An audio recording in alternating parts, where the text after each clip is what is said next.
ជួយចិត្តហើយអ្នកណាអាចជួយដកបង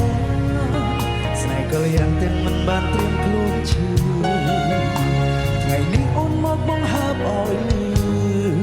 គេអ្នកនោះឈឺហើយក៏ជាមនុស្សអូនស្នេហ៍ស្ទើរឈួតចិត្តមិនធ្លាប់នឹងគិតដល់សម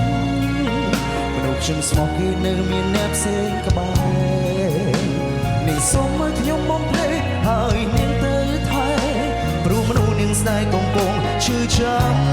ដល់អត់គ្នាខ្លាចគេឈឺតែមិនខ្លាចបងទាំងផ្នែ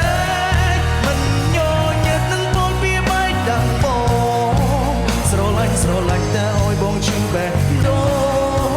សង្គមហត់ឆ្កងហើយអានសំទោតាមក្រោយអូនជុំស្នេហ៍តែបងមិនជុំរងចាំចិនស្រ័យផ្ដាំជប់ស្រឡាញ់មិនបានឡើយទូអូនមានហេតុផលរាប់លានទៀតក៏ដោយព្រោះចូលស្នេហ៍ហើយអូនហើយបងចាំដល់ស្លាប់ខ្លាចគេឈឺតែមិនខ្លាចបងទាំងភ្នែកមិនញញឹកនឹងពលពីបែកដាំបងស្រឡាញ់តែឲ្យបងឈឺបែបដូសង្គមហូរឆ្កងហើយអានសំទោតាមក្រោយអូនជុំស្នេហ៍តែបងមិនជុំរងចាំចិនស្រ័យផ្ដាំជប់ស្រឡាញ់មិនបានឡើយទូអូនមានហេតុផលរាប់លានទៀតក៏ដោយព្រោះជ្រុលស្នេហ៍ហើយអូនឲ្យបងចាំដល់ស្លាប់